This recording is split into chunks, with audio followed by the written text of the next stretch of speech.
प्रिय क्रांती मित्र हो, जय भीम, जय अशोक, जय संविधान, जय भारत। भारतामधला कोणताही राजकारणी घ्या, निवडणुका आल्या की तो कामाला लागतो। जागोजागी बॅनरबाजी करणार आणि न केलेल्या कामांची ही जाहिरातबाजी करत राहणार। त्याचं क्रेडिट स्वतःकडे घेण्याचं काम तो करत राहतो।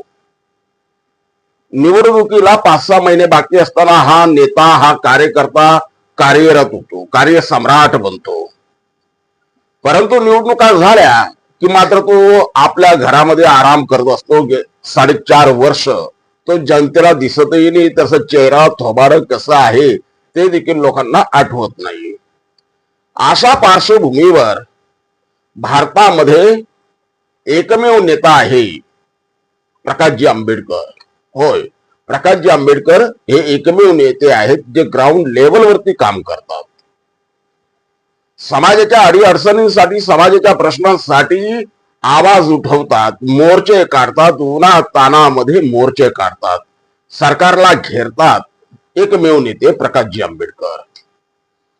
वास्तविक पाहता निवडणुका होऊन गेलेल्या आहे। महानगरपालिकेच्या निवडणुका झाल्या, स्थानिक स्वराज्य संस्थांच्या निवडणुका झाल्या, ग्रामपंचायतीच्या निवडणुका झाल्या, जिल्हा परिषदेच्या ही निवडणुका झाल्या आणि आता पुढील 3 वर्षामध्ये कोणत्याही निवडणुका नाही, ना लोकसभेच्या आहे ना विधानसभेच्या।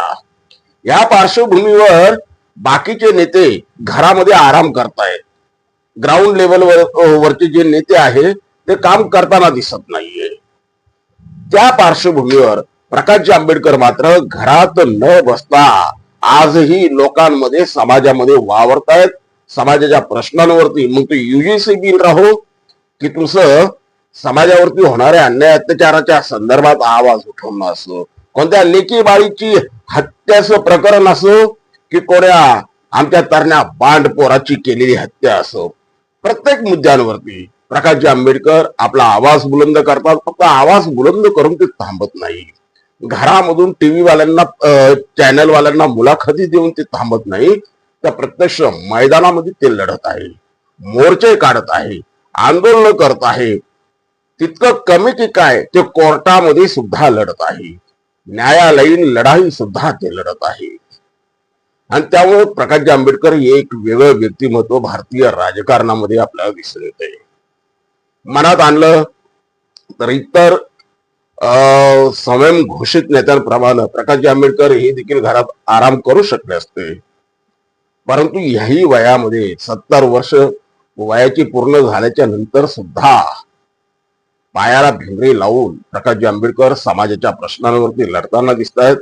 खरं म्हणजे हे समाजाचा कुशल कर्म आहे की त्यांना प्रकाशजी आंबेडकरांसारखा एक लढाऊ नेता लाभलाय।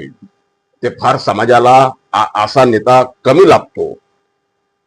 ते वंचित, शोषित, पीडित सर्वहारा समूहाला प्रकाशजी आंबेडकरांसारखं नेतृत्व लाभलं, हे त्या समूहाचं कुशल कर्म आहे।